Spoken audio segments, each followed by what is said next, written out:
quorum and the meeting has been duly posted. Good evening and welcome to the regular board meeting of the Dallas Independent School District Board of Trustees. I want to thank everyone for coming this evening. Please join us in standing for a moment of silence and remain standing for the Pledge of Allegiance and a salute to the Texas flag.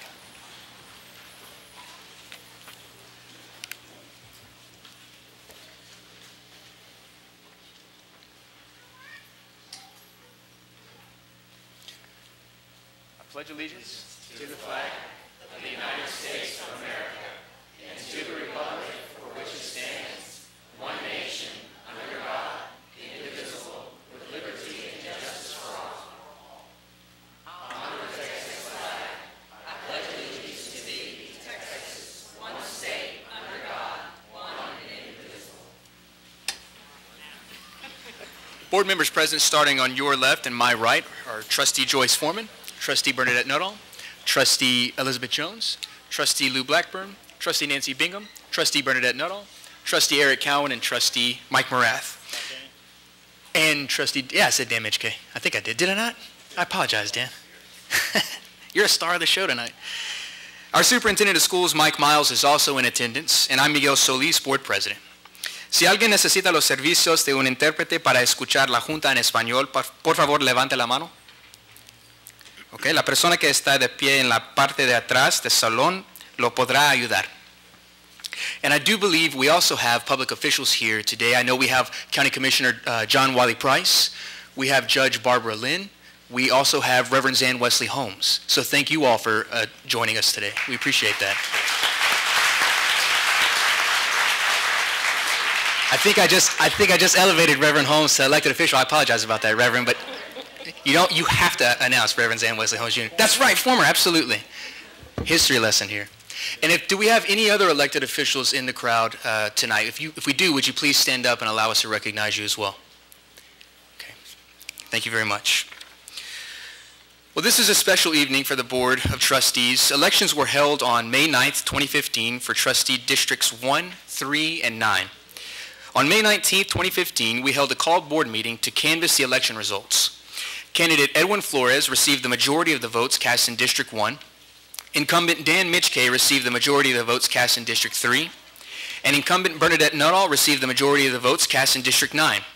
As a result of the canvass, all three qualified to receive the certificate of election. We will conduct our swearing-in ceremony in just a few minutes, but I want to take a moment to recognize our outgoing trustee and Second Vice President Elizabeth Jones, for her hard work and her dedication to the district. I'd like to share a couple comments, and then I want to open it up to other trustees as well, and then leave the final word for Trustee Jones. I came to this school system as a teacher and then later as an administrator, and as I became an administrator, one of the first people that I actually met wasn't the chief of staff, it wasn't other district administrators, but it was actually Trustee Jones. She took the time to come and meet me. She knew my name right from the start. I didn't even have to introduce myself. She also knew that I was a teacher in Dallas ISD, that I taught at Marsh Middle School. She knew I was an 8th grade U.S. history teacher. And she knew that I'd done work in the community to try to improve the lives of the students at Marsh. She knew all of those things without ever having met me before. And that meant the world to me then. It still means the world to me now. That is who Trustee Elizabeth Jones is. She is someone that, if she doesn't know you, will quickly know you and will be your biggest advocate.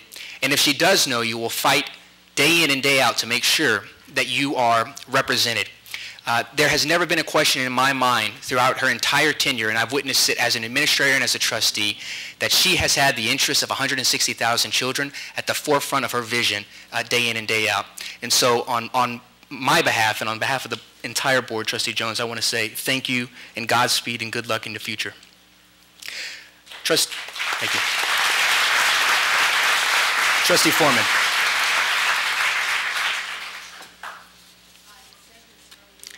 Your mic.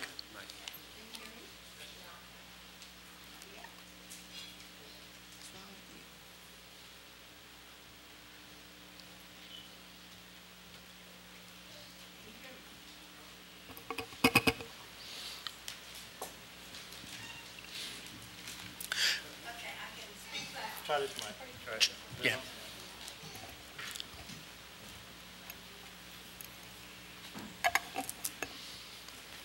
Of course, Elizabeth would have me to get up with my crippled foot, but it's okay. Now I'm good. So I'll stay here. You know, one of the things about serving on a board is finding camaraderie. Someone who not always agree with you, but someone who is dedicated to the mission. And this mission is educating children.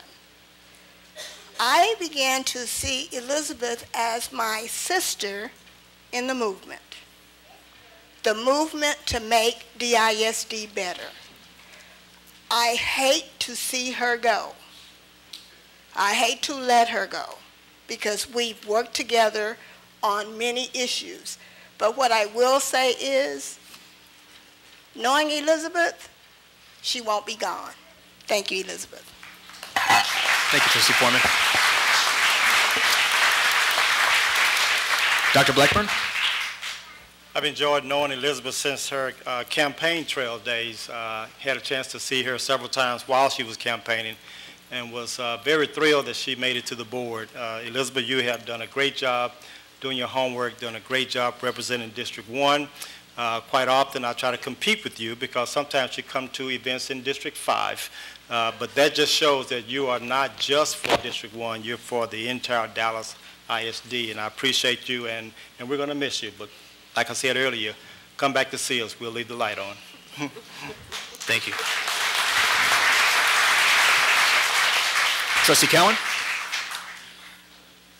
Just want to say what an honor and pleasure it was serving with you. You did a lot of hard work and a lot of heavy lifting, but you also started something that we're going to be talking about for years to come, and I don't think a lot of people really give you credit, a lot of credit where credit is due, and that's the Future Facility Task Force and the work at really looking and focusing in on our future needs. So for that and for all your support, thank you. Wish you the best of luck, and we'll see you around. Thank you. Thank you, Trustee Cowan. Trustees? Trustee Mitchgame? Trustee Nuttall? I do believe these mics right here work. Well, Elizabeth, we started together, and I just gave this speech about 30 minutes ago in the other room in the reception area, but we started at the same time together and have served together for these past 3 years. I admire you for your energy and your enthusiasm and commitment, and I just want to say I'm going to miss serving with you. Thank you very much for your hard work and service. Trustee Nuttall? Yeah, thank you. Trustee Jones?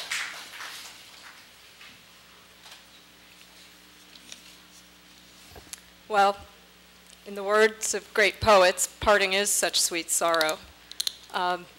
There is no greater privilege, I think, in life, especially in a democracy, than being somebody who can serve the public and can serve the public's interest and can do it for the highest cause, I believe, of our society, which is the education of our children. It has been an incredible journey to be on this board at a time of change and challenge and growth, and the need to meet the needs of 160,000 students day in and day out, to deliver to them the highest quality education that we can provide. What has always motivated me every day in the work that we do is seeing the faces, the individual faces in my mind of each child as an individual with extraordinary potential and as our hope for the future. I do hope, and I leave behind very hardworking fellow trustees, and I thank you all for your great and kind words, with a bit of a challenge.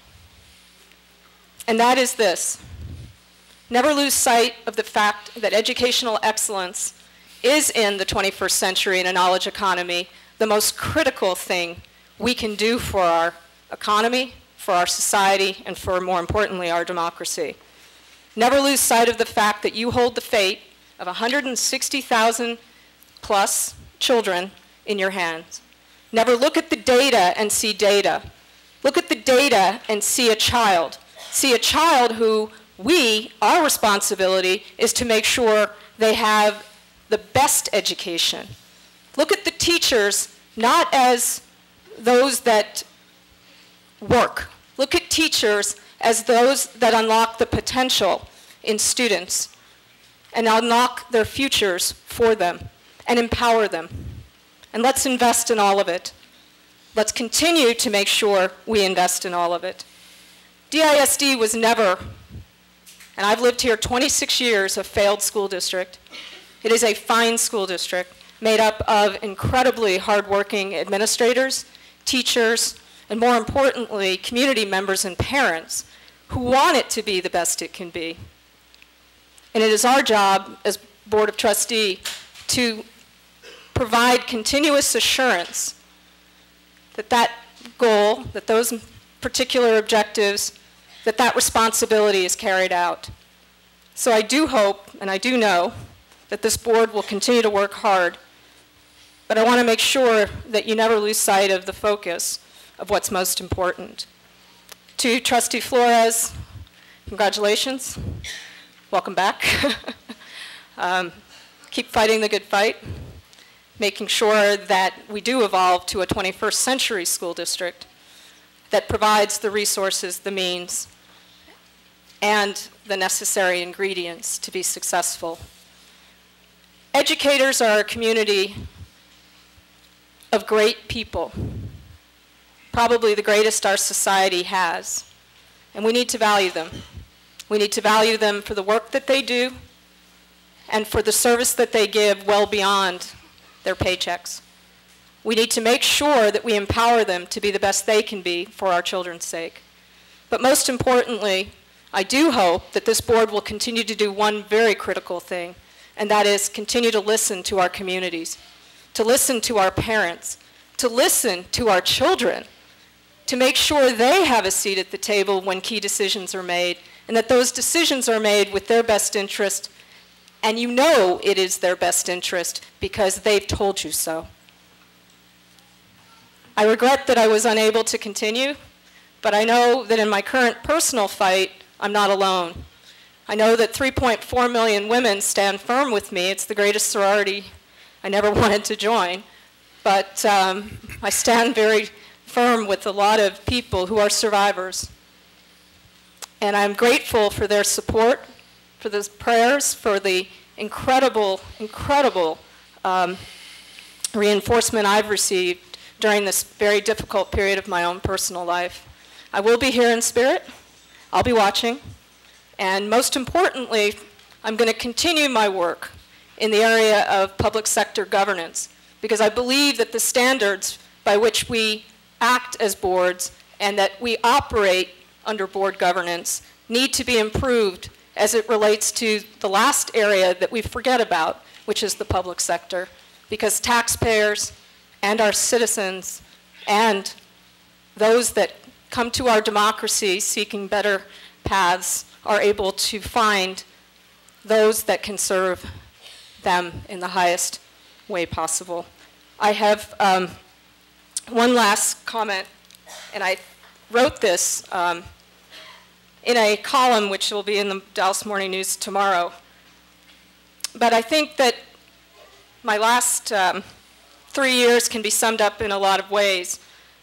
But for me, it's summed up by a speech that former President of the United States, Teddy Roosevelt, gave at the Sorbonne in Paris in 1910, entitled "The Citizenship in a Republic."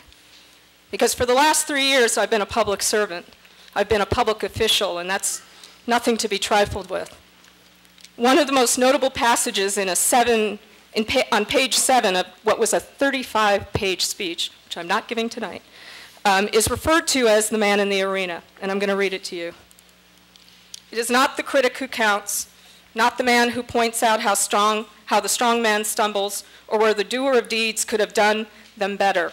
The credit belongs to the man who is actually in the arena, whose face is marred by dust and sweat and blood, who strives valiantly, who errs, who comes up short again and again, because there is no effort without error and shortcoming.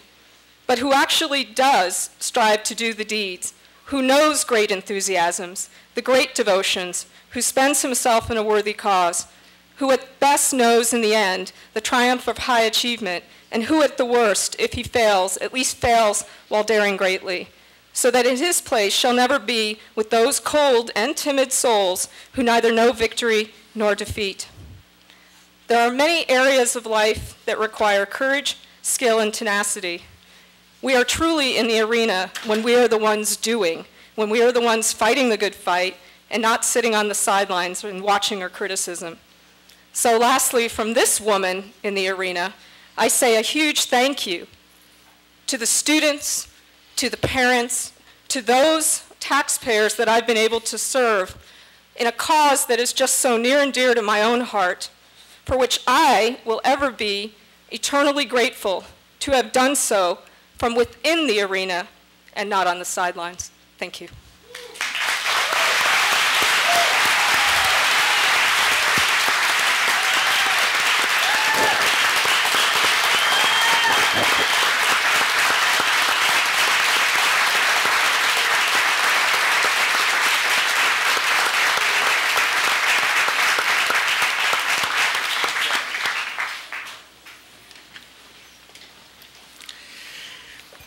It is now time for our swearing-in ceremony for Dr. Edwin Flores and our incumbents, Mr. Dan Mitchke and Ms. Bernadette Nuttall. Tonight, I will issue the certificates of election to each of the candidates. This will be followed by the statement of elected officer and the oath of office administered by a qualified person chosen by the candidate. Dr. Flores, Mr. Mitchke, and Ms. Nuttall, would you please join me at the front of the dais for the issuance of certificate of election?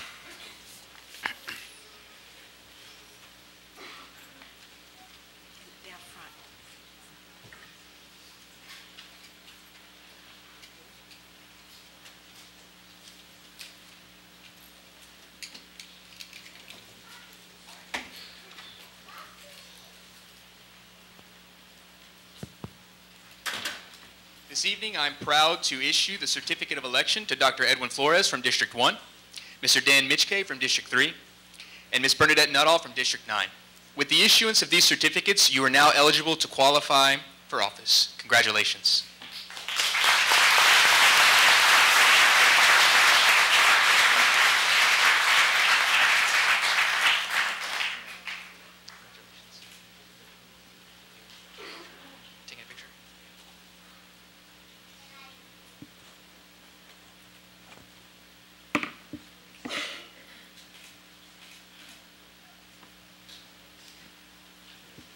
Dr. Flores, would you please remain standing at the front of the dais for the issuance of the statement of elected officer and the oath of office. Mr. Mitchke and Ms. Nuttall, if you may be seated. Kay Gully, will you please come forward to issue the statement of elected officer and the oath of office to Dr. Edwin Flores?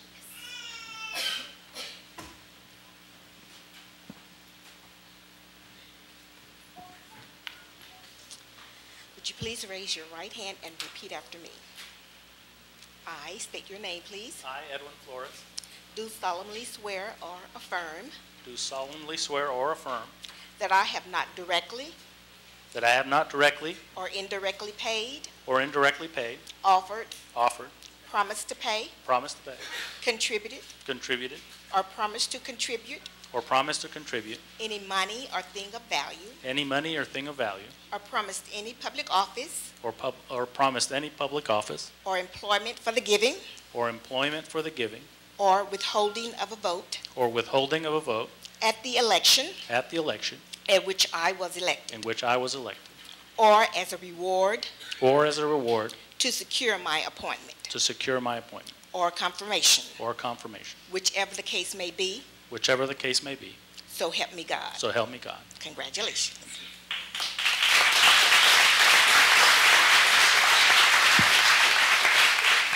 Okay, the oath of office. I state your name, I, Edwin Flores, do solemnly swear or affirm do solemnly swear or affirm that I will faithfully execute that I will faithfully execute the duties of the office the duties of the office of School Board Trustee of School Board Trustee for the Dallas Independent School District for the Dallas Independent School District of the State of Texas, of the State of Texas, and will, to the best of my ability, and will, to the best of my ability, preserve, preserve, protect, protect, and defend the Constitution and defend the Constitution and laws of the United States and laws of the United States and of this state. and of this state. So help me God. So help me God. Congratulations.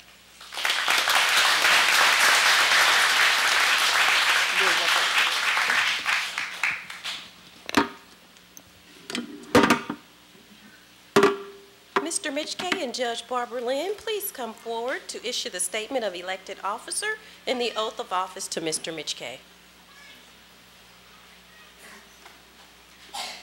Judge Lynn serves as the United States District Judge for the Northern District of Texas. Well, Dan, I know you're going to repeat after me exactly what I say because I've known you for 30 plus years and I know you do a wonderful job at all you do, so thank you. I, Dan Mitchkay, I, Dan Mitchkay, do solemnly swear do solemnly swear that I have not directly or indirectly paid, that I have not directly or indirectly paid, offered, promised to pay, offered, promised to pay, contributed, or promised to contribute contributed, or promised to contribute any money or thing of value, any money or thing of value, or promised any public office or promised any public office or employment or employment for the giving or withholding of a vote for the giving or withholding of a vote at the election at which I was elected, at the election at which I was elected, or as a reward or as a reward to secure my appointment or confirmation, to secure my appointment or confirmation, whichever the case may be. whichever the case may be. So help me God. So help me God. All right.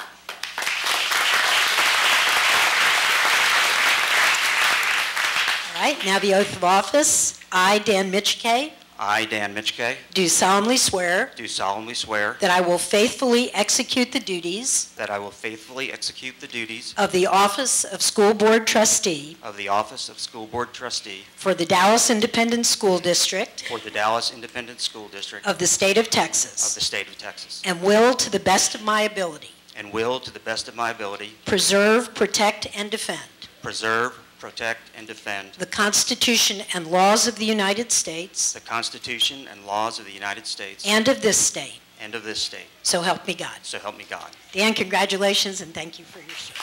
Thank you so much.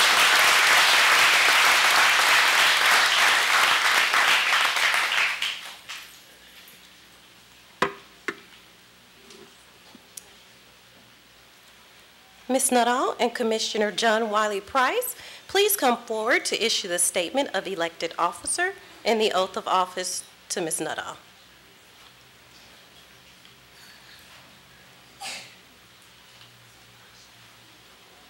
Commissioner Price serves as the Dallas County Commissioner for District Number 3.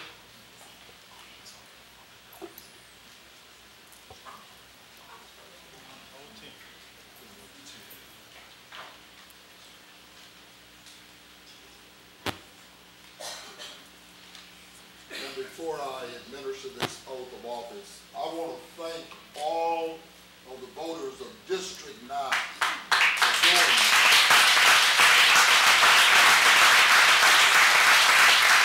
for doing the right thing. It's one thing to have a candidate, but it's another thing for you to show up and to support that candidate. And so I want to thank them. Also want to thank those teachers who have displayed courage and continue to support this trustee and this district. I thank them on behalf of parents and students who may not be in a position to thank them, but understand that it is imperative that we have good trustees like Bernadette and others.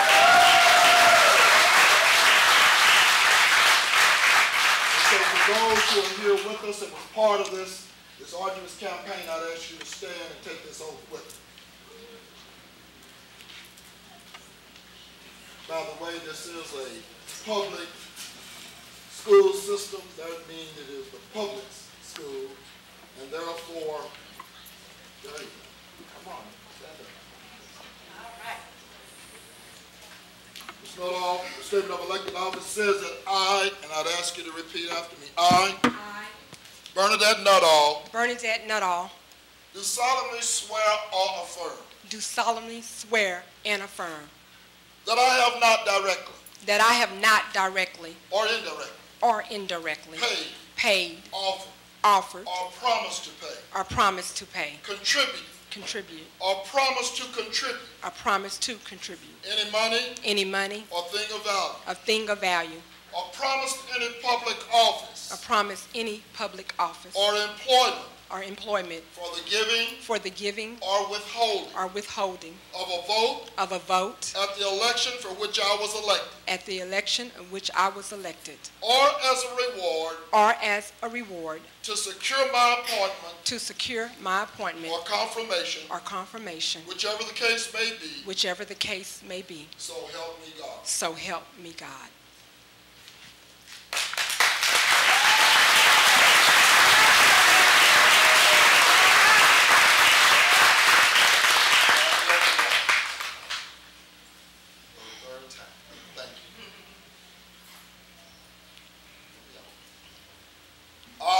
I, Bernadette Nuttall, do solemnly swear or affirm that I will faithfully execute the duties of the office of school board trustee for the Dallas Independent School District of the state of Texas, and will to the best of my ability preserve, protect, and defend the Constitution and laws of the United States and of this state. So help me God.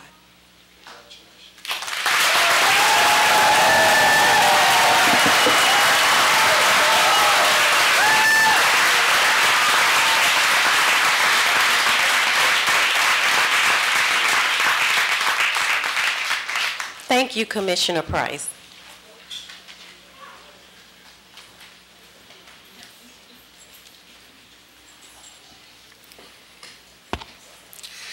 On behalf of the Board of Trustees, I'd like to thank Ms. Kay Gully, Judge Barbara Lynn, Reverend Zan Wesley Holmes Jr., and Dallas County Commissioner John Wiley Price for participating in the swearing-in for this evening's ceremonies. Ladies and gentlemen, please help me formally congratulate Trustee Flores, Trustee Mitchkay, and Trustee Nuttall for taking office as a member of the Dallas ISD Board of Trustees.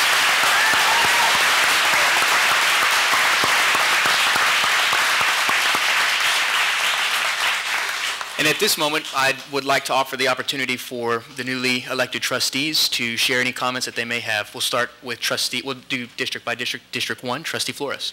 Sure, thank you, Mr. President. I want to, first of all, thank my family. My wife Jessica and our daughters Christina and Marissa are here tonight, and a good friend from when we were at DeGaulier Elementary School and then Marsh Middle School, Jeannie Culver, and all of the citizens of District 1 who came out to vote, who cared enough to participate in the election, and with whom I shared the vision for several weeks, and overwhelmingly elected me onto the school board. And finally, I want to thank Trustee Jones for her service to the kids and her dedication and her hard work. Having been in the chair before and now being back in the chair, I know what a commitment this is, what a sacrifice it is, and so thank you so much for having been there for our kids. Thank you, Trustee Flores. Trustee Mitchkay. Well, thank you. I'm very honored and humbled by the election results and being able to serve again, and I will do my best to be worthy of the support and trust that my constituents have placed in me. I will say that when I started the campaign again this time around, I remembered how much work it was, and this time I not only had my regular job, I was also a sitting trustee, and I was thinking, oh, I'm not sure I have the energy to do this. But once you've done it, you realize how important a campaign is, how many people you get to meet, how close you can get and come into contact with your constituents. And there were two really short stories I wanted to tell you. One was that at early voting, I was wearing a Bryan Adams High School shirt and I ran into an elderly woman who knew Bryan Adams, the person, not the building, and that's the way she told it. She told me, and I found out that Bryan Adams was actually a school administrator and had Dino's job in the 1940s. I didn't know that, and we did a little video and I put that on Facebook. So at some point down the road, I'm sure we will have a Dino Harris High School.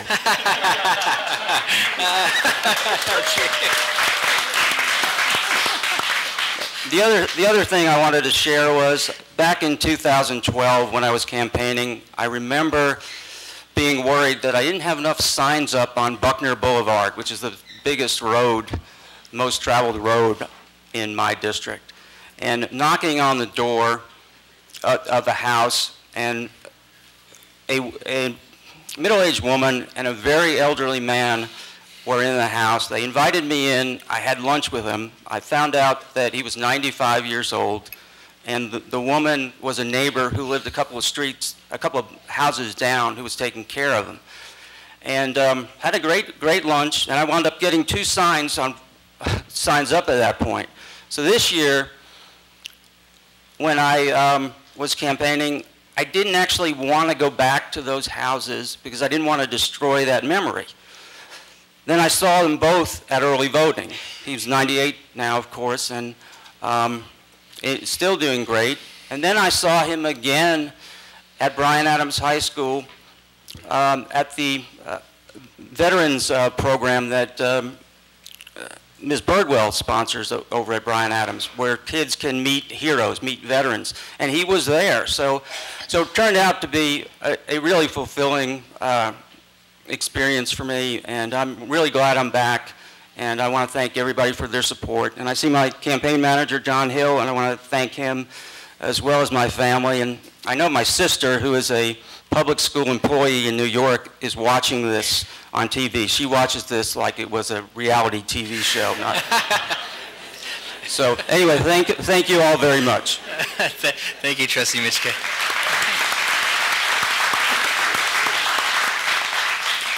Trustee Nuttall. Hello. I stand before you today as a practical example of faith. I stand before you today because faith has been demonstrated by the citizens of District 9 in me. Faith has been placed in the message that our students, teachers, principals, and communities matter. Faith has been placed in the belief that the administration shall be held accountable for serving the needs of all, not a few. Faith has been demonstrated by withstanding the slings and arrows of false statement and a dirty politics. Faith has been demonstrated by showing that it takes more than money to deny the spirit of our children, teachers, principals, and communities. I thank the citizens of District 9 for allowing me the privilege of serving you one more time on behalf of our students. I thank the citizens of District 9 for agreeing that our students deserve a nurturing, learning environment, and our teachers and principals need our support, not our disrespect. It has been said that education is a civil right. Well, the civil rights movement was fought so that our children would not become mere statistics. It's ironic that now many view them as just that, numbers, not unique human beings, filled with hope and potential, like Peyton and Olivia and Brandon. Our children are perceptive. They know what we're doing and what we're not doing on their behalf. If they're indeed the rose that grow from the concrete, then it's our job to blast the concrete, not pour it on them. Many have said that the bridge building is needed. Yes, a bridge is built from both sides that meet in the middle. I build my side on the foundation belief that our children, our teachers, campus staff, and principals deserve better, and they matter. I support teachers in having autonomy to drive instruction in a manner that is best suited for teaching and students' individual classrooms so we have great outcomes for our children. Additionally, I understand the complexity that urban school districts face. Therefore, I aim to continue to serve in a manner that results in educational equity and academic achievement for all. I build my side of the bridge on the behalf that our teachers and principals and communities are part of the solution, not the problem. Life's most persistent and urgent question is, what are we doing for our children? When the futures of our children are in jeopardy, I refuse to allow them to suffer in silence. Dr. King states, our lives begin to end the day we become silent about things that matter. I will not go along merely to get along with the politics that do not work for our children, teachers, parents, and campus staff. I will not go along merely to get along with the lack of character, transparency, integrity, respect, and honesty for real improvement and change, which results in positive academic and life outcomes for our students we serve. So when you hear the raised voices of our children, parents, teachers, principals, and communities, don't attack them by using vile terms such as patronage, being noisy, or anti-reform. Simply listen to them. Their concerns matter. In the words of Maya Angelou, you may write us down in history with your bitter, twisted lies. You may tread on us in the very dirt, but still, like dust, we will rise. You may shoot us with your words. You may cut us with your eyes. You may kill us with your hatefulness, but still like air, we will rise. Out of the huts of history's shame, we rise up from the past that's rooted in pain. We rise. We are a black ocean, leaping and wide, welling and swelling, we bear in the tide. Leaving behind nights of terror and fear, we rise into a daybreak that wondrously clear. Bringing the gifts that our ancestor gave. Through education, we are the dream and the hope of the slave. We rise. Today, I stand before you committed to the well-being of our children. Today, I stand before you humble, but renewed in faith. Today, I stand before you ready to serve our children of this district.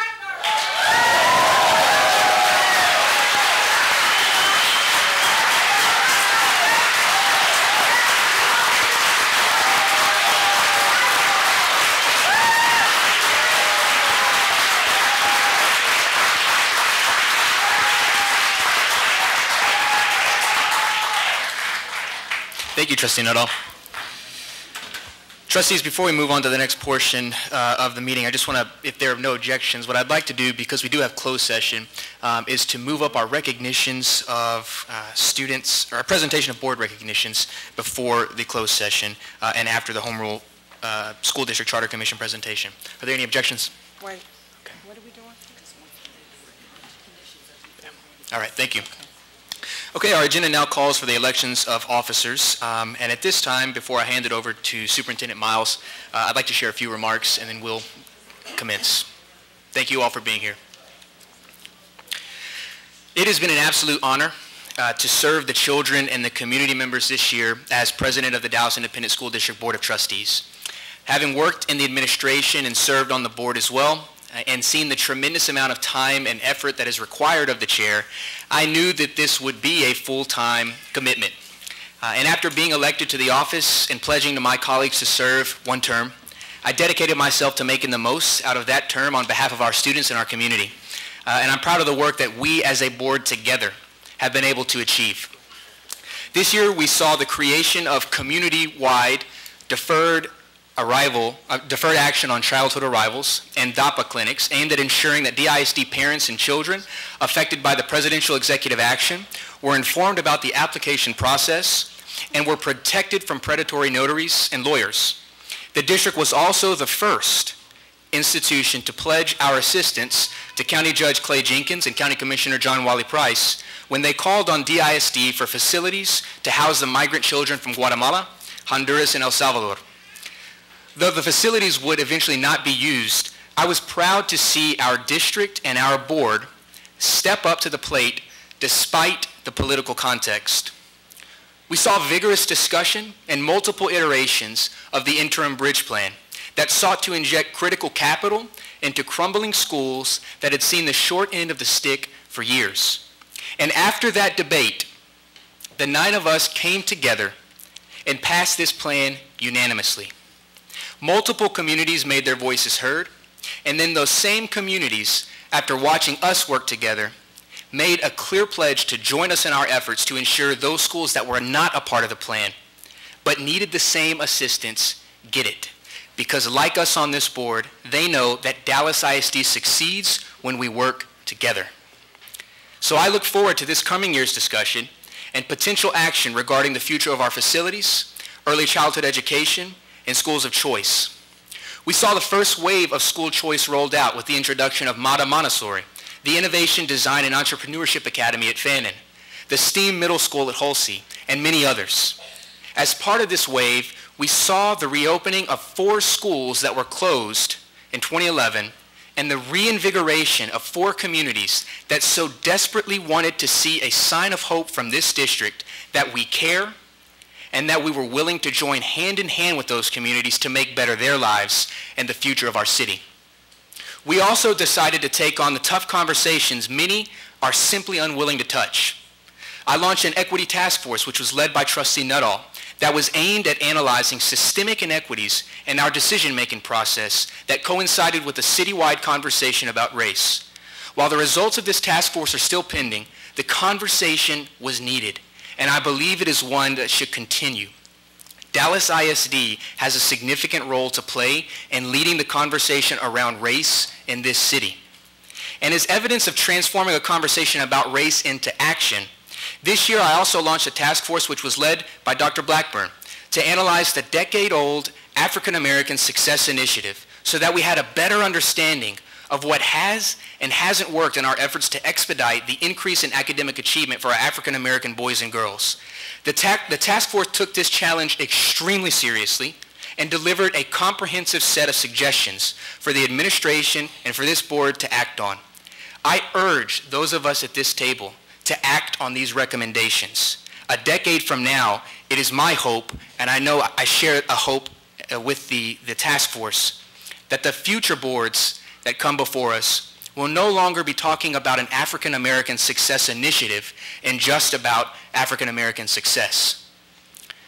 These are a few of the many things we have and we can accomplish when we work together. As I said earlier, serving as president has been a full-time commitment, one that I was willing to make for a year, and one that I gave my absolute all in doing. And that commitment comes at a cost from both a personal and professional level.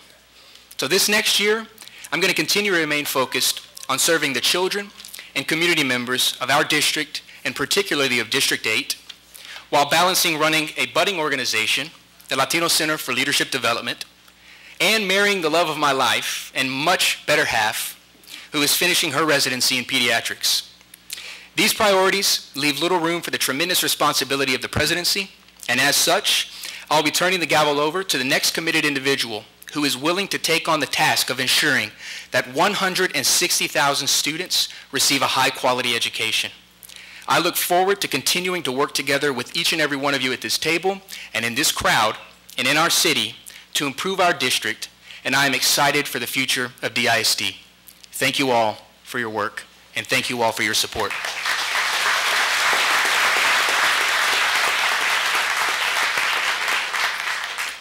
Mr. Miles, you will now preside over the nomination of Board President. Thank you, Mr. President. Trustees, this is the portion of the meeting where you elect your officers. It is the only time that your superintendent presides over your meeting. I will do so until the new board president is elected.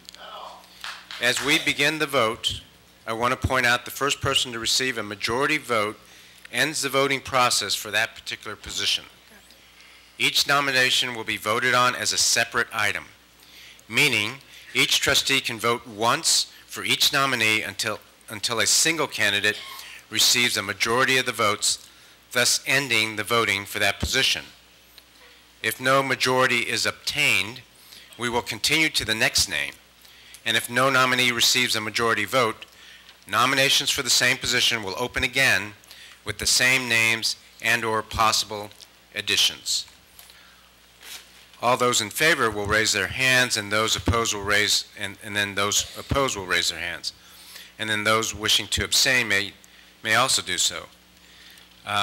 Nominations will be in order for the office of Board President at this time. Mr. Chair. Do I have a nomination for the office of Board President? Mr. Chair. I nominate Trustee Michke. I nominate Eric Cowan. A second. Trustee Eric Cowan has been nominated and seconded. Are there any further nominations for the office of president? Seeing none. Trustees, are you ready to vote? Actually, as there is none, we have we can accept that by acclamation. So, Trustee Eric Cowan is board president.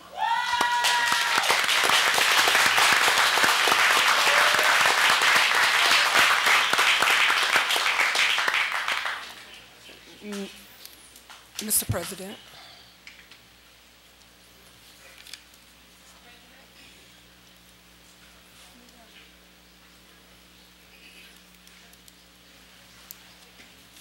Got to get my cheat sheet here first. First of all, thank you for your support. The newly elected president will now open nominations for vice president. Do I have a nomination? Mr. President, I nominate Dr. Lou Blackburn. Second. Dr. Lou Blackburn has been nominated. Do I have any other nominations? Mr. President, I nominate Miguel Solis.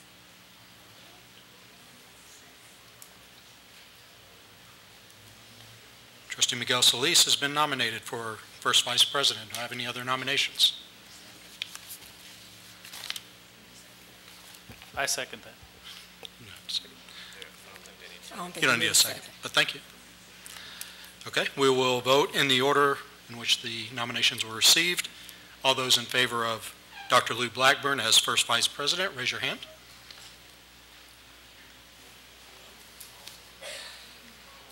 Okay. All those in favor of Miguel Solis, raise your hand.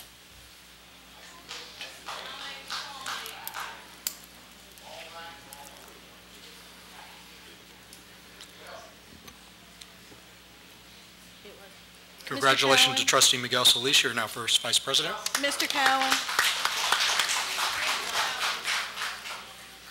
Mr. Cowan. We will now move. Mr. Cowan. Yes, ma'am.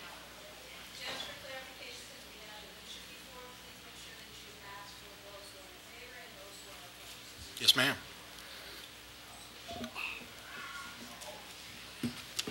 You sure about that? Yes, because we have to have a majority, and we just want to make sure that we have that. For each nomination? Yes, please. Okay. We're now on to nominations for second vice president. Do I have a nomination? Mr. President, I nominate Dr. Lou Blackburn for second vice. Second. Dr. Lou Blackburn has been nominated for second vice president. Do I have another nomination?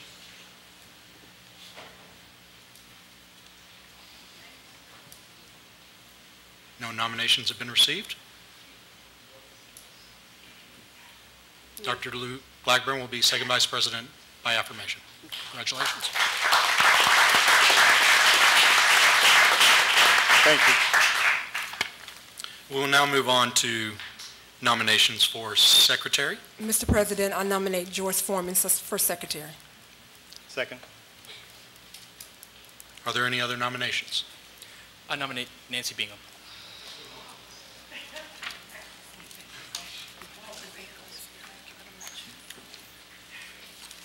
Are there any other nominations? Okay. All those in favor of Trustee Joyce Foreman for board secretary, please raise your hand.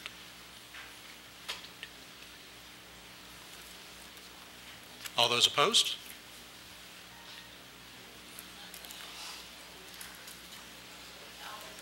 All those in favor of Nancy Bingham for board secretary, please raise your hand. All those opposed? All those opposed?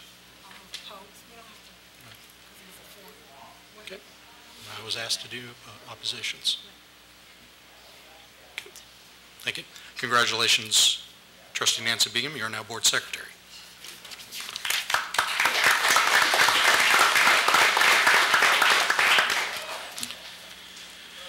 Congratulations to all the newly appointed officers. I do just want to take a brief moment to thank you for your support, but also to thank Trustee Miguel Solis for his service as board president, and also to thank Dr. Lou Blackburn for his service and his support. unless you're in this chair, you don't really know the pressures and the pushing and the demands that this role takes. You, Trustee Miguel Solis, were elected as the youngest president of DISD, board president, and I believe you stood up to the task. You maintained your composure, you did a fine job, and I appreciate you, and I look forward to working with you in the future. And Dr. Blackburn, I appreciate your support over the years as we enter at least my 6th year on the board, working together. I appreciate your mentorship, and I look forward to this board. As Trustee Elizabeth Jones said earlier, that we're a board of 9, but working as one board together, and I look forward to working with each and every one of you. Thank you. Thank you. Tonight we will hear from Bob Weiss, Chair of the Home Rule School District Charter Commission. I'm sorry, we sure did, didn't we? Pardon me? Recognitions first before Home Rule? Is that what we ruled on before? Okay. No, yeah, we can do it that way. I think we agreed to have Bob go and then have the recognition. I just want to make sure we were clear on the order. What did we decide? Yeah, that's what we decided, was to have Chairman Weiss do the presentation. And then board recognition. Yeah. That's what. Before the closed session. Before the closed session. Right. Okay. We will now move on to agenda item number 3, Home Rule School District Charter Commission presentation. Mr. Weiss. Thank you, President Cowan.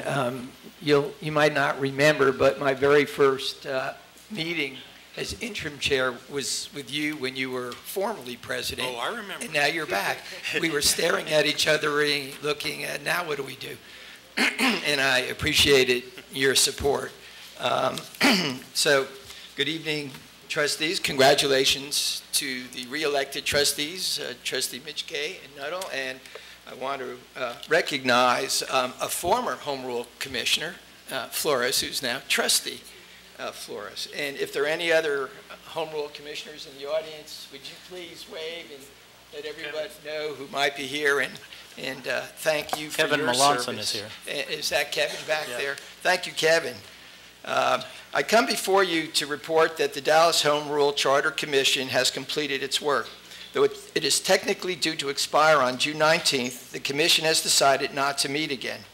As you know, Chapter 12 of the Texas Education Code outlines a process for community to engage in the creation of a Home Rule Charter. The Dallas Independent School District received the necessary petitions to initiate the process, and the Board of Trustees complied with Chapter 12 and appointed a 15-member Home Rule Charter Commission. You appointed outstanding commissioners and should be commended for it. The Home Rule Charter Commission was charged by the Board of Trustees with deciding whether a charter school district might offer a more effective and efficient governance structure, accountability system, educational strategies, and budget finance work. We concluded that it would not and voted not to write a charter. This decision was made after careful deliberation. During our process, the Commission met 38 times and over 111 hours. We engaged the community in a broad conversation. And by the way, we spent only $54,324 out of a board-approved budget allocation of $281,910. Each commissioner executed their duty and responsibilities faithfully as volunteers committed to the DISD and its welfare. We did not always agree with each other, but we were civil and respectful of each other's point of view. And we leave behind a rich repository of documents and notes that contain many interesting and important ideas about governance, education, discipline, community engagement, especially tutoring, and community insights. These can be found on the DISD website under the News Navigation link, which contains a link to the Home Rule Charter Commission website. The website's easy to use, and most of the material has been translated into Spanish. I urge you to look at it and learn from it. On a personal note, I want to thank each commissioner for their service. You participated in a process that was never done before, under a great deal of community scrutiny, remained open to different points of view, and then were ready to decide what the commission was asked to do. I have been involved in volunteer activities and can tell you that what you did was difficult and extraordinary, and I was humbled by your trust in me as chair. I also want to thank the trustees who participated in our process, as well as Superintendent Miles. Your statements and willingness to answer questions, sometimes tough, was deeply appreciated and added valuable insights to our work. However, I could not end these remarks without calling to your attention the person who, as chair, I relied on to help me through our process. It is someone you know well, and in my estimation is an unsung hero, maybe within the district, but assuredly to the public, and that is Dino Harris. Let the record reflect my deep gratitude and that of the commission for his tireless efforts on our behalf. Thank you, Dino, and I want you to know I'm in for naming a high school for you. And last, I'd like to just conclude, though the Home Rule Charter Commission journey is over, your work as trustees continues. I know each of you, as well as the superintendent, will continue to work to improve the education of every child in the DISD, and it's been a privilege to chair this. Thank you.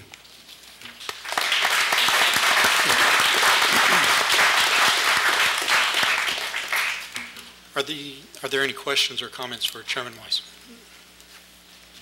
I didn't sign up for questions, so thank you very much. Well, I hope you signed up for accolades. Thank you.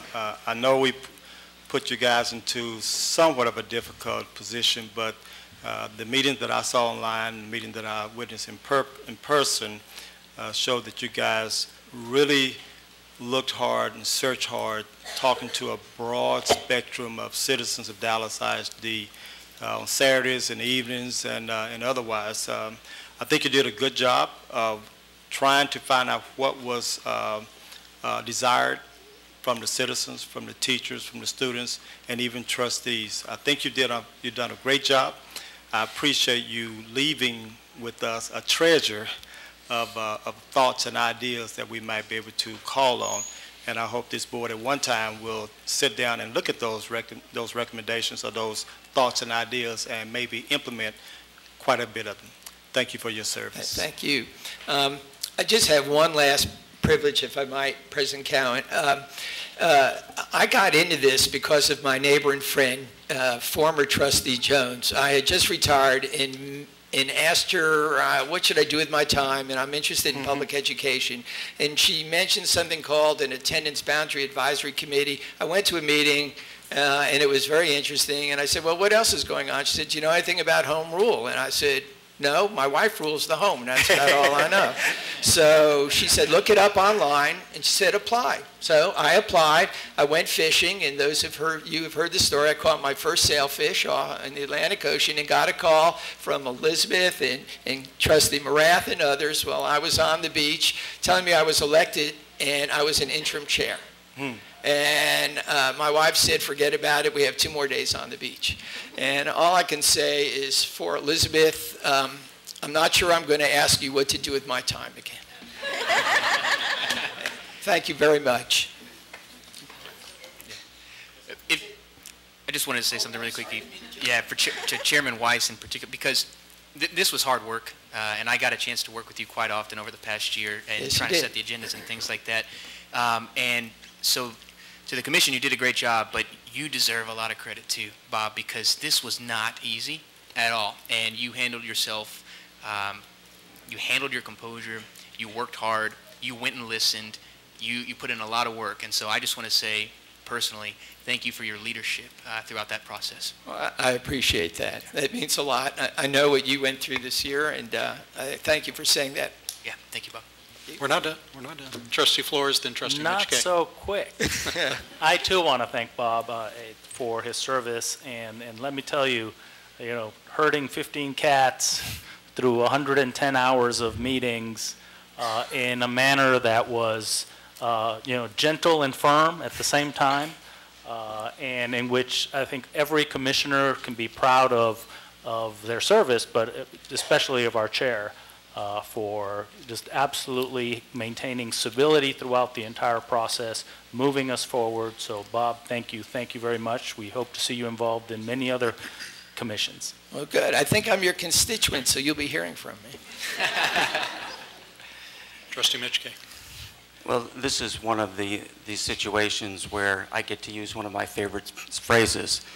Everything has been said, but not everybody has said it yet. And so I would like to just also add my thanks to you and the commission for the hard work and dedication and commitment that you showed. I know you took the issues seriously.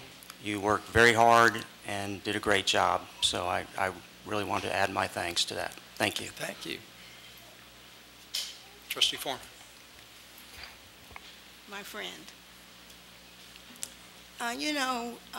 Taking on such a daunting task, I know had to be difficult because you had many personalities that you were trying to manage, to say the least. I am so proud of you. We've worked together for over 30 years. I know you, and I know your abilities. I didn't just meet you. You are the kind of person that did the very best job that could be done with such a situation as home rule charter, a takeover of our district.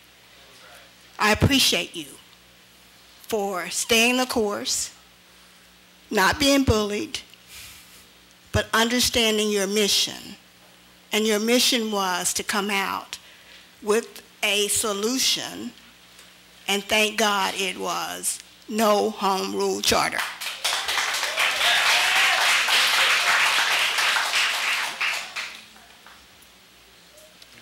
Trustee Bingham. I want to say thank you to all the members, but especially my representative, who was Carlos Mendez, and he had to drive all the way from Sigaville each day, which was a long way, and I know that you had a difficult task to do.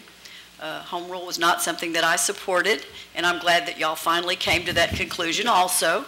But thank you for the many hours of meetings, because you definitely stretched the limits when it came to the meetings. I saw the number of meetings that you did, which was just unbelievable. So I don't think there was a community that you missed. So thank you for all the time that you've given the district and the children. I appreciate that. Thank you. Thank you, Bob. I was wondering, can we get the recommendations that came out of the committees? Yeah, they're online now. Can we get a copy of that sent to us? I defer to Dina. They've all been posted. Okay. And it's when you go to your website, there's a news on the navigation bar, and if you drop down, there's a home rule charter link, and it links directly to the website, and everything's been posted there to date. Okay. And I would like to personally thank my representative, Ms. Shirley Isom-Newsom, for serving, and Sure. she ran the governance committee. So Yeah. thank you. Will do. Thank you. Thank you. That's it. Thank you. Thank you, Bob.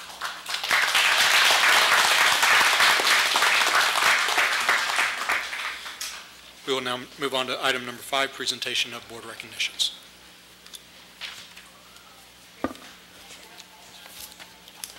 Trustee Blackburn, Superintendent Miles, please come forward. Trinity Chapter of the Links Incorporated, please come forward. The board is honored to present a certificate of recognition to the Trinity Chapter of the Links Incorporated. Trinity Chapter is a local chapter of the Links Incorporated that has established a program called So Smart, an early intervention program that assists with achievable dreams for girls of color through education and exposure to experiences in science, engineering, mathematics, the arts, aviation, reading, and technology.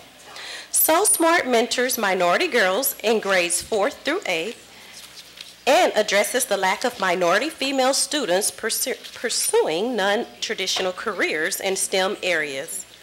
Trinity has awarded in excess of $100,000 in college scholarships to area high school seniors who will enroll in college and to students currently attending school within the Dallas County Community College District. To date, So Smart has positively motivated over 960 girls in the Dallas community to believe in their abilities, set high goals, and consistently strive to make those goals a reality.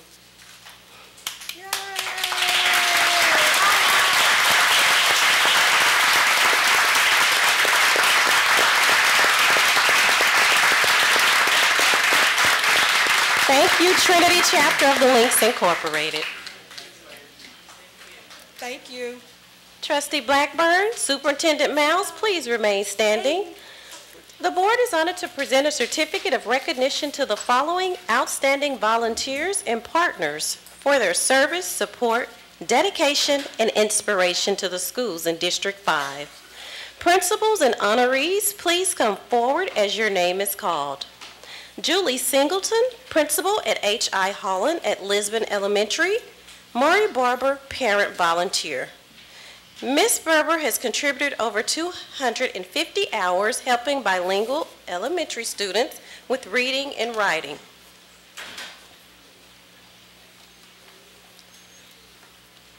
Candy Martinez, Principal at Roger Q. Mills Elementary. Willie Garnett, Community Volunteer. Mr. Garnett is a retired constable who has contributed over 750 hours serving as a volunteer cross guard before and after school and assisting with safety, security, and stability at the campus daily. Marlon Brooks, Principal at Wilma Hutchins High School. Rachel Thomas, Frito-Lay Partner.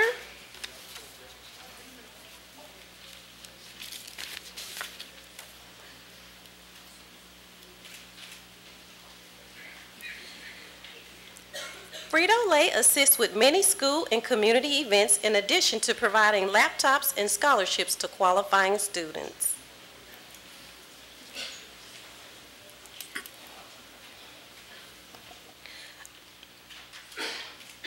Mari Smith, Principal at William B. Travis Academy.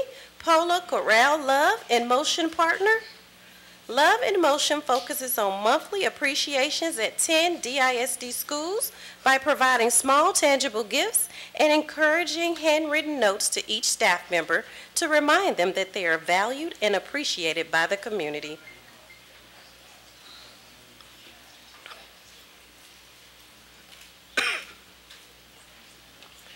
Thank you for your service, District 5 volunteers and partners. Superintendent Miles, please remain standing.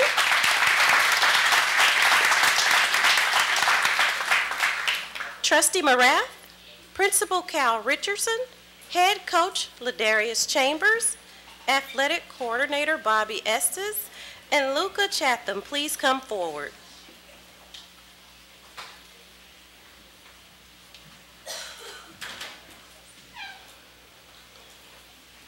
The board is honored to present a certificate of recognition to Luca Chatham. Luca, student at Woodrow Wilson High School, placed second, receiving the silver medal in the UIL 5A State 800-meter run at the State Track and Field Meet in Austin. He placed fourth in the 1600-meter run. He is also the Region 2 champion. Congratulations, Luca.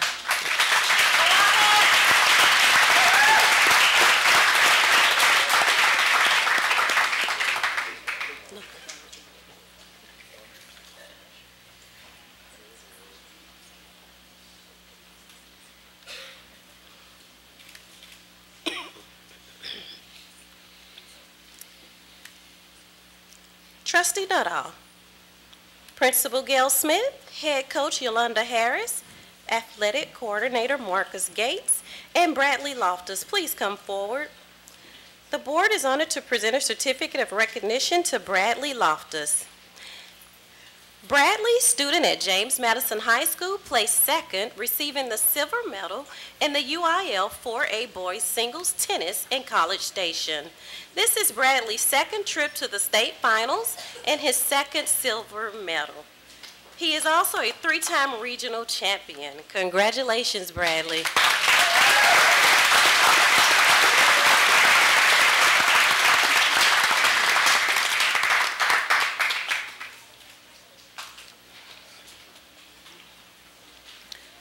Trustee Cowan, please come forward. The board is honored to present a certificate of recognition to the winners of the anti-bullying poster and video contest.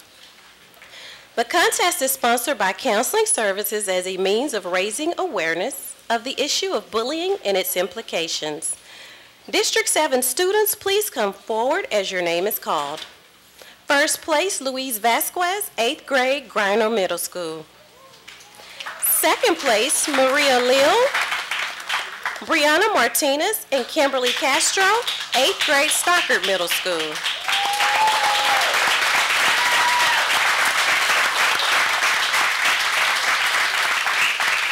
Second place, Alejandro Coronado, 12th grade, Molina High School.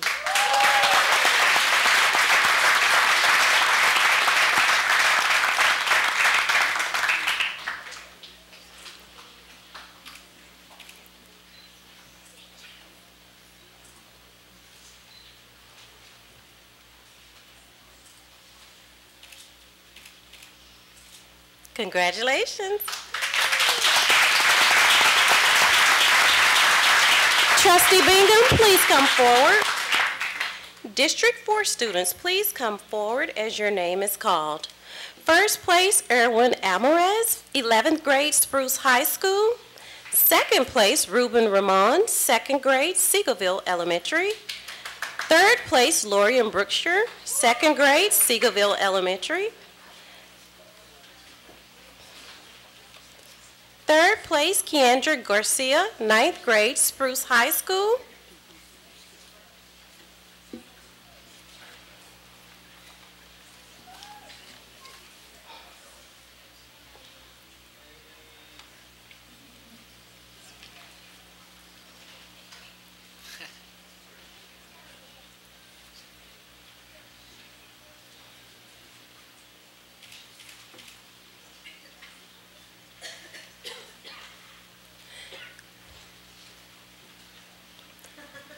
Congratulations.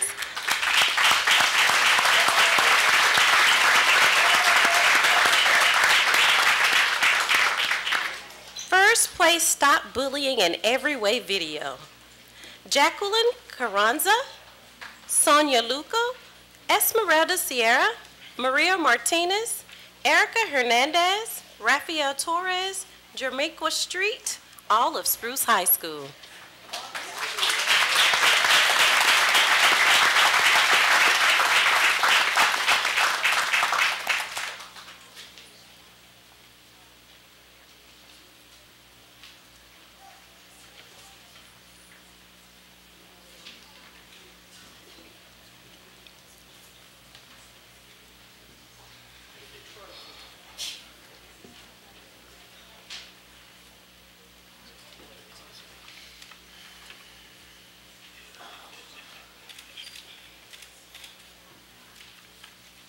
Congratulations.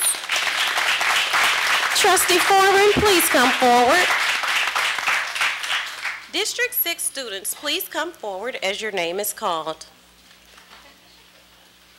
First place, Hannah Castile, 3rd grade, McNair Elementary. Third place, Alicia Murphy, 8th grade, Holmes Middle School.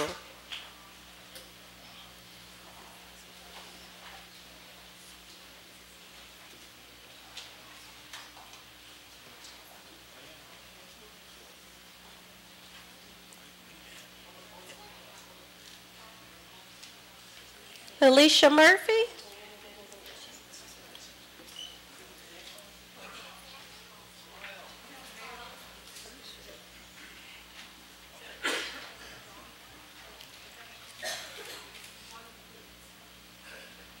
Congratulations.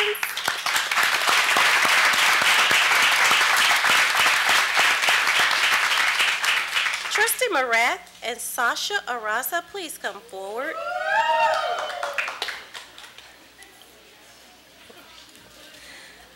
Sasha won 2nd place and is a 4th grader at Ben Milam Elementary. Congratulations, Sasha.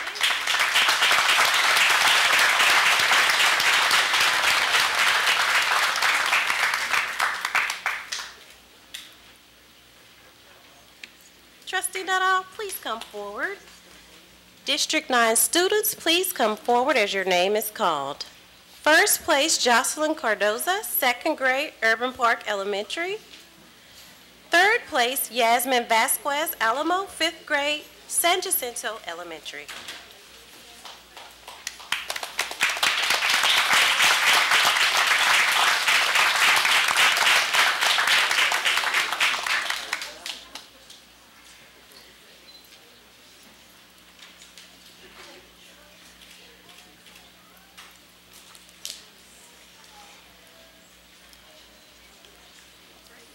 Congratulations. Trustee Flores, please come forward. District 1 students, please come forward as your name is called. Second place, Be a Hero anti-bullying video. Daryl Matthews, Edgardo Yanez, Ashley Farron, Armando Ortiz, Matthew Griffin, Lindsay Koroski, Elizio Leve, Emmanuel Hernandez, Henry Mickelson, Jose Gutierrez, Jason Sims, Javante Clark, Kayla Thompson, Snigo Urbino, Uziel Peralto, Michael Lay, Kenneth Warner, Kania Velasquez, Fredique Alinas, Christian Marcelino, Liliana Escadon, Cynthia Rodriguez, and Roxy Posadas, all of W.T. White High School.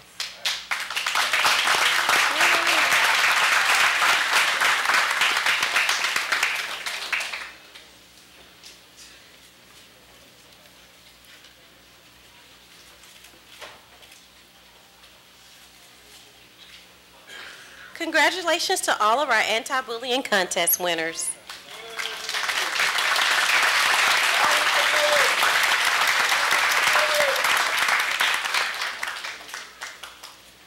Trustee Cowan.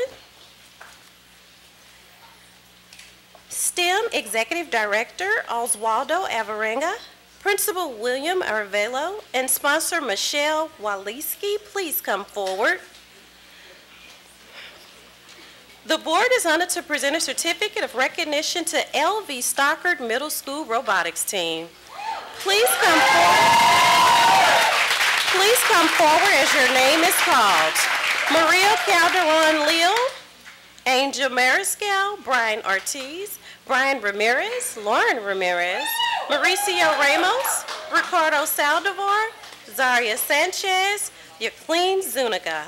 On April 11th, 7 Dallas ISD Middle School robotics teams competed with 58 other teams in the United States Navy's North Texas Regional Sea Perch Competition.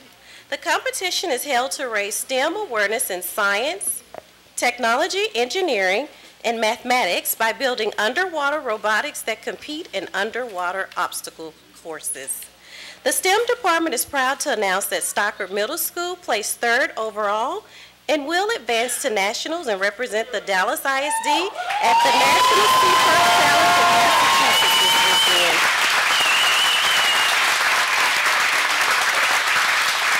Thank you, robotics team, and good luck.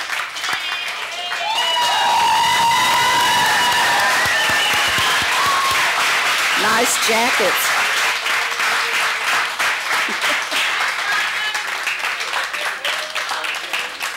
Trustee Mitchkay, Christy Burrell and Assistant Principal Chloe Ellis, please come forward. The board is honored to present a certificate of recognition to Christy Burrell.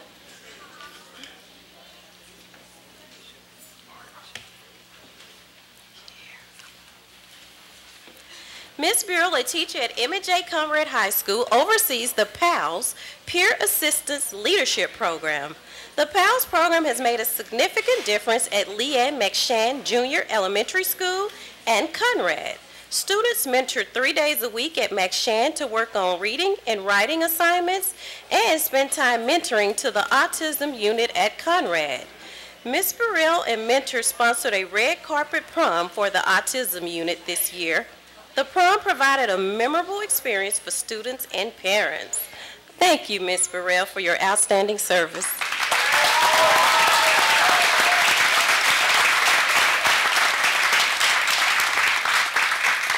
This concludes our recognitions.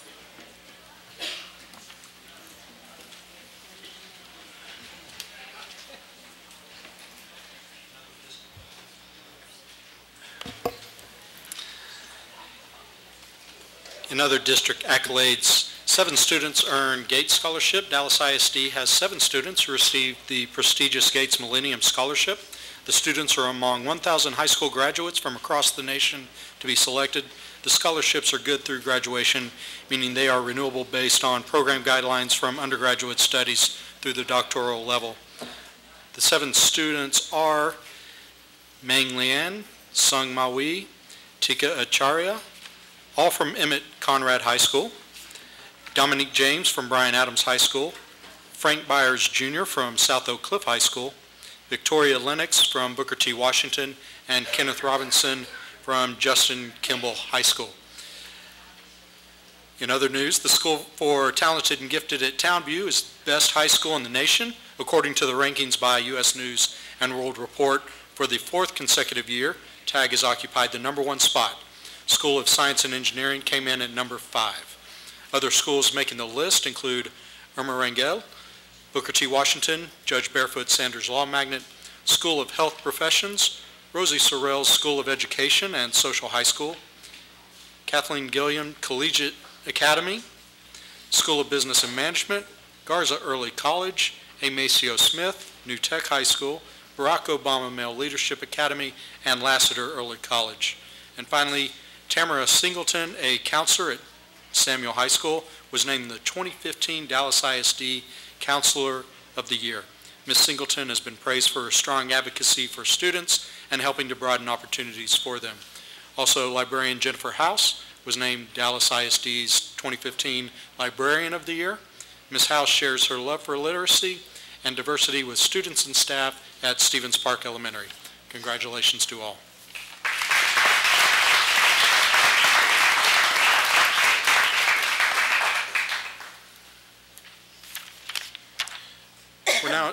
It's now time for our closed agenda. However, yes, ma'am, go ahead. No, go ahead. I ask that we move the speakers up because it's the public and closed session may take a little long. Okay. Are there any objections? Okay, we will proceed with agenda speakers. Give you all a few minutes. We're ready. You're ready? Okay.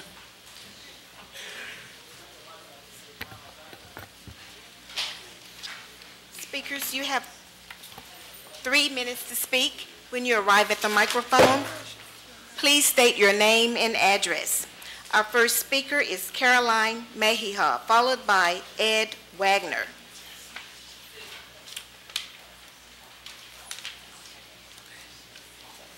My name is Caroline Mejia, and I live at 2535 Wilton, Dallas, Texas. I'm here today as a conscious member of the incredible Rosemont community. First, I'd like to express my appreciation and admiration to my fellow community members. Thank you for speaking up on behalf of our children.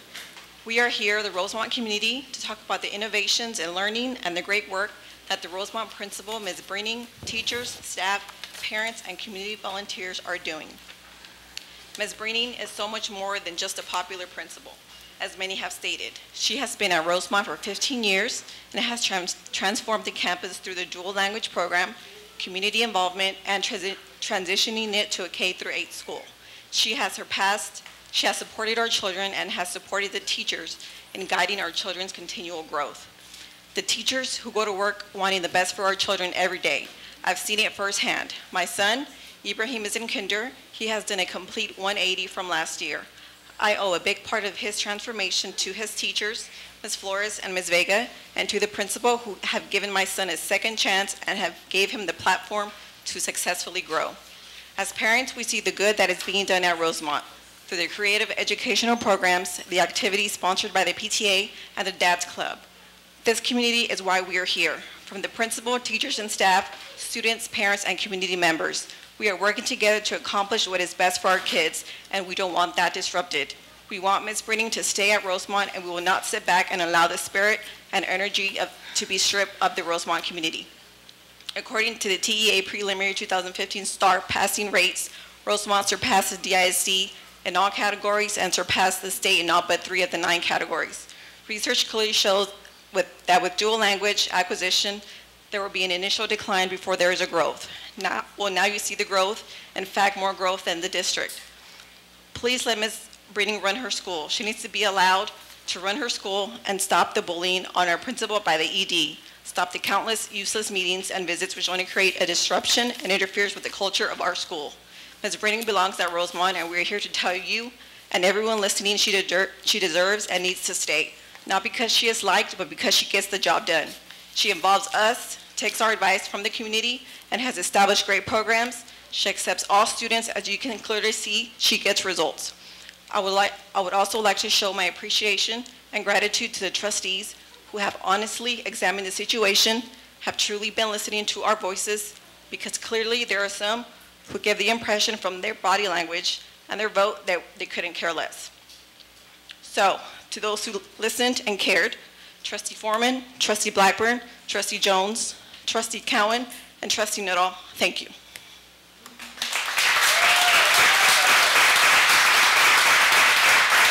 Ed Wagner, followed by Julie Coates. Hi, my name is Ed Wagner. I live at 943 Leatrice in Dallas, and I've got 2 kids at Rosemont, and I'm a software developer by trade, and you know the funny thing about building computer systems is that no matter how hard you try, you never get it right the first time, and that's why software development has embraced the concept of continuous improvement so that we get something out there, we measure it to determine where the issues are, we fix those issues, and then fix the system so that those don't ever happen again. And I think this may be kind of similar to academic, administration processes. And so I've been comforted to hear Mr. Miles talk about embracing continuous improvement. Clearly he understands the value of, continually monitoring and correcting and adapting processes so that we can actually get better and accomplish our goals. So I applaud him for that. I appreciate his vision, and now I think we're ready to see it in action. Imagine you wanted to create the best principal evaluation system. You would get a bunch of smart people together and they would look at what's been done before and learn from those mistakes, and you'd put something together and you'd get it out there. And you'd probably realize that it's not going to be perfect. So you need some mechanism to let you know when something's going a little awry. And so what exactly do you think like one of those alarm bells might be? Might it be here tonight in blue t-shirts? I fully believe that, in the benefit of identifying and rewarding effective teachers and administrators. I'm a numbers guy. I believe in objective criteria and how that can, be used in evaluations. But also being a numbers guy, I understand the limitations of data. That, there's some things you don't measure and some things you can't measure. And there are qualities that contribute to the effectiveness and value of people like Ms. Brining that don't show up in data. At the end of the day, a person's worth can't be summarized by a number, and I wonder if maybe that's part of the issue here. But whatever the shortcoming of the system, the alarm has gone off, and we need to remedy the error. I think Mr. Solis said it well last month when he said, the administration has put in place systems to do as best as they can the job of ensuring that every single campus continues to improve. Sometimes those systems work, sometimes they don't work. And as the Board of Trustees, our job is to ensure that we are continuing to remain vigilant over those systems. Well, the board did their job last week. They heard the alarm bell, realized it wasn't working perfectly. They voted to keep Ms. Brining. Now we expect the administration to make good on their pledge of continuous improvement. Thank you, Mr. Wagner. Your time has expired.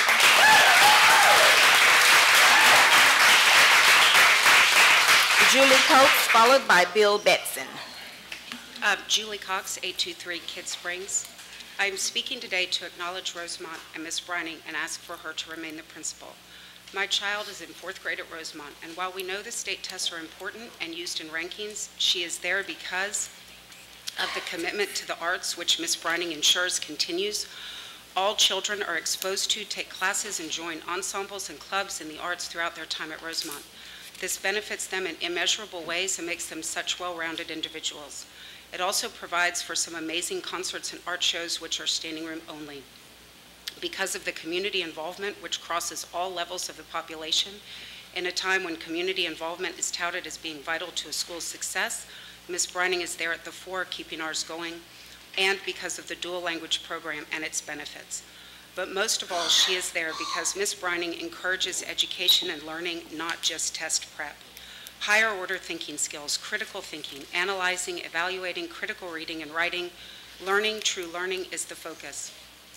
We all know the state scores have been and remain fairly stagnant, which indicates to me a testing and ranking issue, and the district scores are dropping. But our children at Rosemont have scores which are above the district's. This is because they are not just taking tests and preparing to take tests. Ours are preparing for college and life because they can think, solve, read, and write. We in the Rosemont community greatly value academics, greatly value the school's commitment to the arts, greatly value the full community involvement in our school, and greatly value Ms. Brining and want her to remain our principal. Thank you.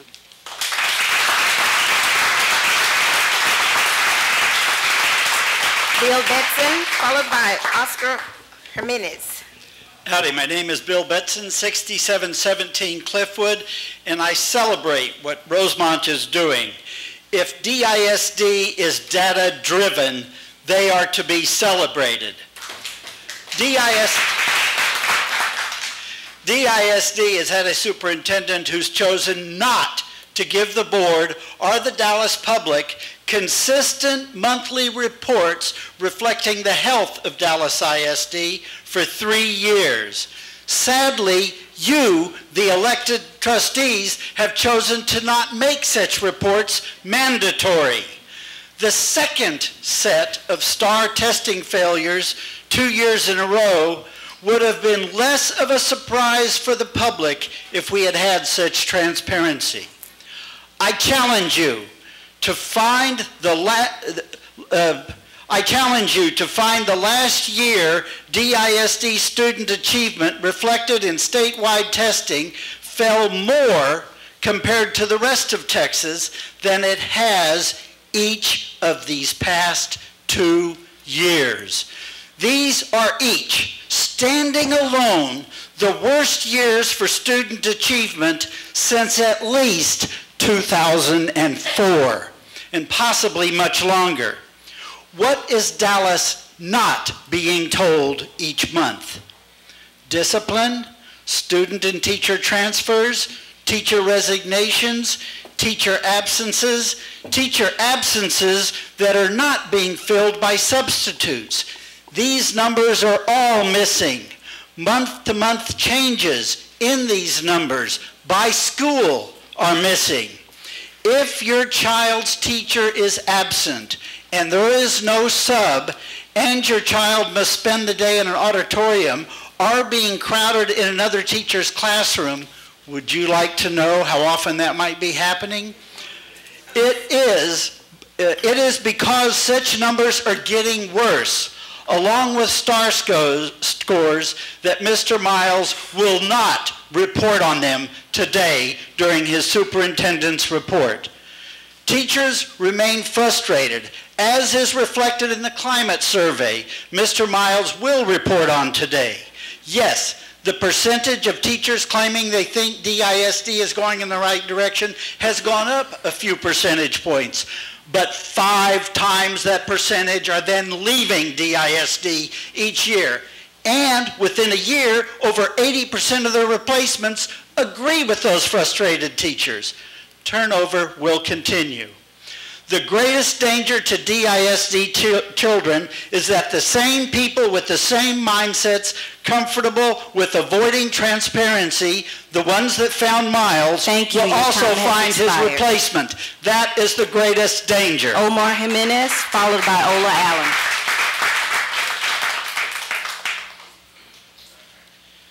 Good evening, President Cowan and members of the board. Omar Jimenez, 1639 Cedar Bluff Lane, Dallas 75253. I was shocked to see, and this was the news that I woke up to Sunday morning by a trustee, that we are now broke. We are $15 million short for next year's budget. I still remember 2008 with the RIFs, and now we were being told that the budget's good, that everything's good, and every district's getting a lot of money. And I felt like that we were lied to these last few months. So I'm trying to figure out, well, how are we $15 million short? And then on top of that, this week I went over to Adamson, Mr. President, to the 2020 comprehension meeting town hall, and it made me a little sick to my stomach after hearing the news, and that in November, we're going to be talking about a bond election and a TRE. I don't think that's going to sit well with a lot of people, especially with the actions y'all have made as trustees and with the superintendent. I don't know. I can't even tell you how that's going to sit well for the people. Yes, I understand, especially in my neck of the woods with Sigaville, with the interim bridge plan, which I thank y'all for passing, because that's really good that we're going to address a lot of the needs for these schools. And I also wish Kleberg was also addressed, because it was number 2 in the most portables. They have the most portables in the whole district. So it seems like the southeast part of town has a lot of portables, and we are growing. We're growing over there in southeast Dallas, and it's been like that for the last 20 years that I've lived there. But we need to go back and especially look at choice schools and see how we're funding those, because that's also a concern, and I don't want them to, the choice schools being grappled about the money. I know a lot of people love the choice schools, but we also got to balance that out with, okay, what's more important? Choice schools are putting a building over 160,000 students. So I hope with the budget talks this year, we balance that out. Thank you. Ola Allen, followed by Nethel Jackson.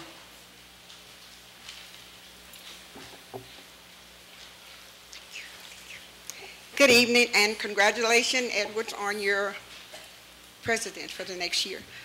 I am Ola Allen, 4111 Summit Ridge Drive, Dallas, Texas. Mr. Superintendent, I have a request and a challenge for you this evening. As you know, this past school year, you minus $250,000 from Skyline budget. I'm asking you to please consider next year's budget. And please do not minus, but I'm asking you to add. We right now need a budget for our graduation.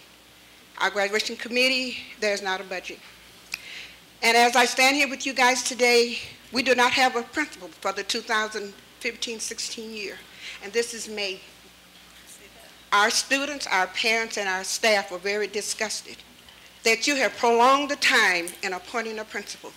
That isn't fair, nor is it right. You promised that in January, when Mr. Wright was announced that he would be leaving, that you would have a person that Mr. Wright could shadow, and he would be ready to acclimate himself into Skyline. We have Mr. John Jackson, who is assistant principal there now, and has been for 11 years. Why would you look elsewhere when we have a qualified person that is there? He's a good man, he loves children, he has the camaraderie with the community. So we are asking you, and board members, I'm holding you accountable, to look at Mr. Jackson's credentials. Look at what he has done, and look what he has accomplished. Don't go out. Look at least you would consider him. Look what he has given to us for 11 years. You could at least consider him. If you don't choose him, consider him. So we are asking you to please consider John Jackson as our principal for next school year. Give him the resource that he needs to be successful. And we will be grateful. We'll be more than grateful if you would consider Mr. Jackson. I understand that something was wrong with his credentials. There's nothing wrong with Mr. Jackson's credentials. Mr. Superintendent, when you came, it was something wrong with your credentials. But what? We gave you an opportunity. We gave you a chance. So we are asking you to give John Jackson an opportunity to be the principal at Skyline, and then give him the resources that he needs to be successful. And we will be evermore. If you tell me, I might not remember. If you show me, I might not know. But if you involve me, I will understand. Nethel Jackson, followed by Lakeisha Wallace.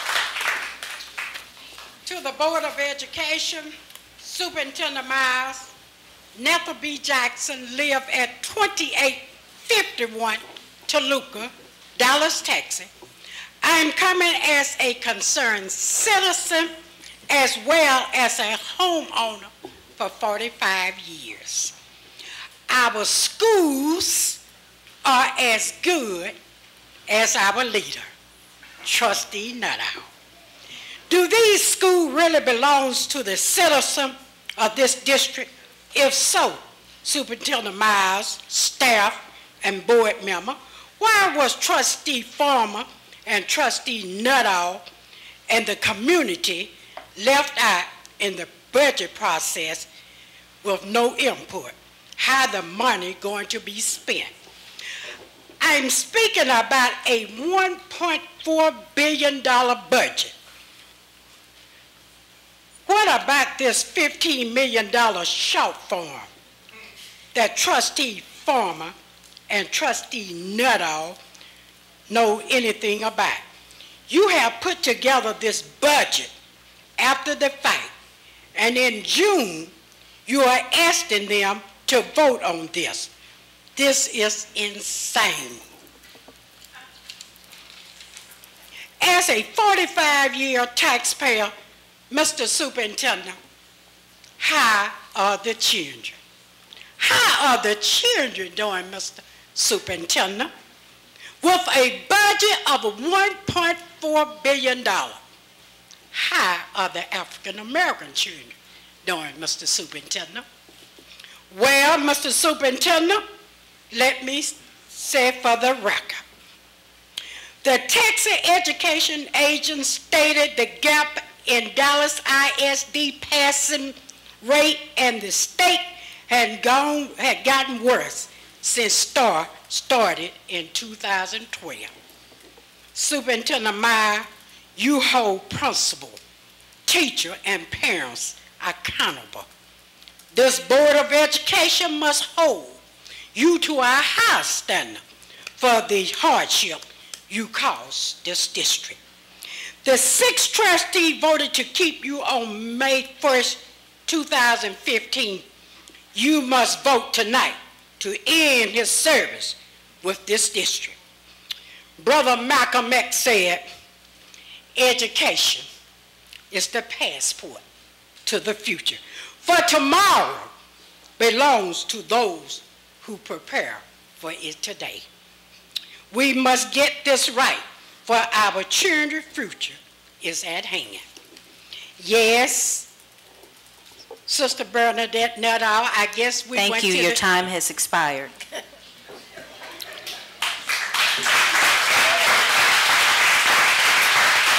Lakeisha Wallace, followed by Richard Sheridan. Hello, I'm Lakeisha Wallace, and I reside at 3513 Wendelkin. I'm also a Skyline parent, a very active parent, and I've stood before you many nights speaking my concerns. I share a concern as Rosemont does. We're without a principal as well. Our principal was promoted to ED. Today is May 28th, 29th, and we don't know who our principal will be for the incoming year. We have over 4,700 students at Skyline. He has a staff of over 300 to 400 people that he supervises. This is a disservice to us as parents, to our students, and to our staff, not to know who will be coming in for the incoming year. I don't know what the policies or the procedures are for hiring incoming principals or what processes you go through, but it seems to me that this late in the game, we should have someone in our corner that is familiar with our school. I think it's over 300,000 square feet. We have 21 portables. You're going to bring someone in from a different city, a different state, or a different district and expect them to come out on August 1st and lead our students? I don't think so. I've been there 8 years. I've graduated 2 students. I have one here, my daughter here now. She's a biology major at Texas Southern. I have a 16-year-old, and he also has 9 scholarships at Skyline. I've been before you regarding him when he was having trouble in school about the special education process. He's well on track now. He's a senior, and he should be graduating with honors. I appreciate that. I'm glad that we had the opportunity to stay within the district and overcome our barriers. But we're at a time now we're desperate. We're desperate for leadership. I've listened to Rosemont. I even heard what Bill had to say. We're about the only two groups that have been here night after night with our concerns. Listen to us. That's what either you're volunteering to do if you're not getting paid. Here are our concerns. We're parents. We're taxpayers. I have a fight. I'm concerned about my child's safety and well-being. You should be as well. That's what you've been elected to do. Don't overlook us. Don't act like you don't hear us. There's no way we should, at this late game, this time in the game, not know who our leader will be for the next year. Mr. Jackson has been there 11 years. I don't know why we don't have him as an interim. I don't know what his collaterals are or what his resume looks like, but I'm saying we need someone that's familiar with the school, that's familiar with the staff, and also familiar with the students. You try to manage 4,700 students. That's a city. That's a city. Some of the communities within the state of Texas, they don't have that many students. That population isn't that great. Please don't do us a disservice by not hearing us. I don't like being bullied, and I felt like I've been bullied at Skyline High School.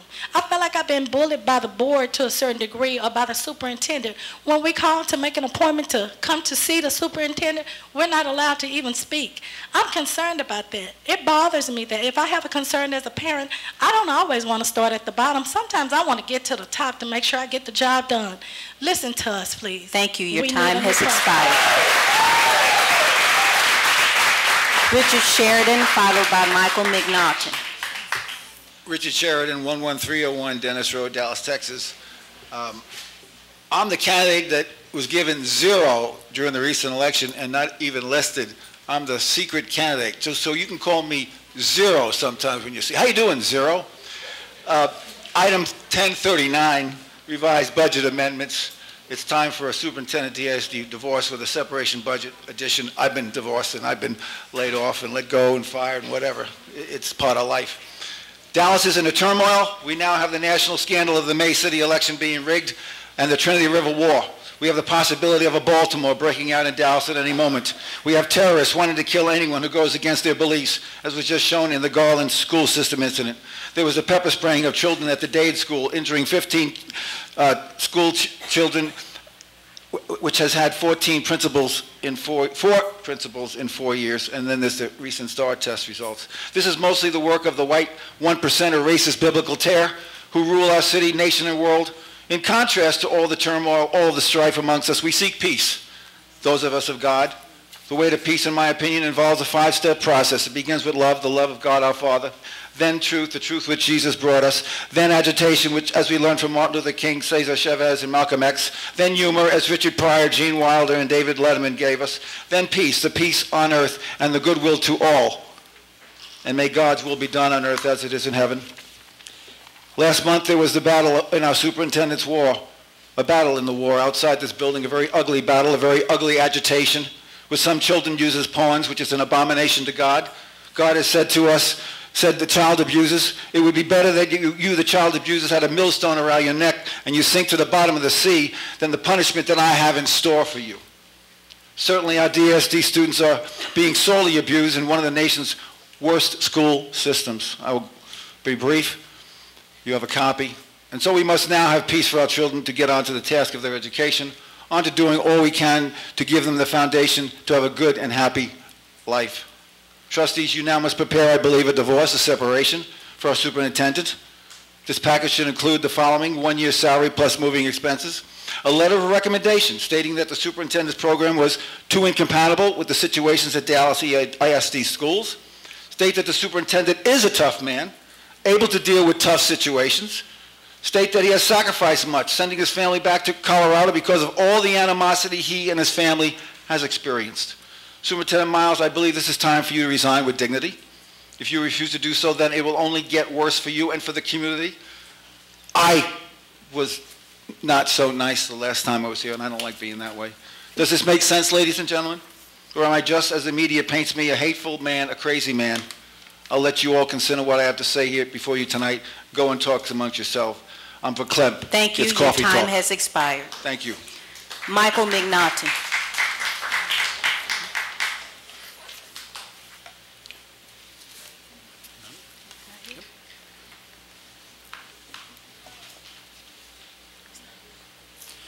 Okay, trustees, it's now time for the board to retire to closed session. We will conduct our closed session pursuant to the Texas Government Code Section 551 concerning any and all purposes permitted by the Act, including but not limited to...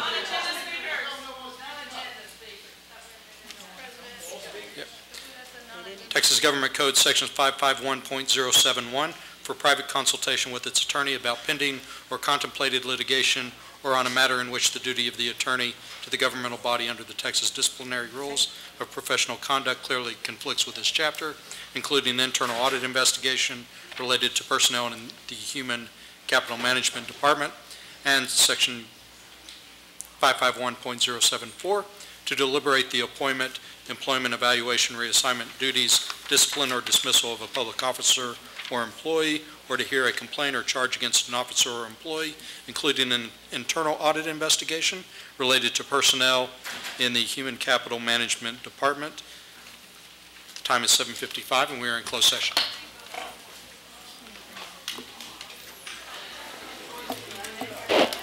Scroll back up to the closed session.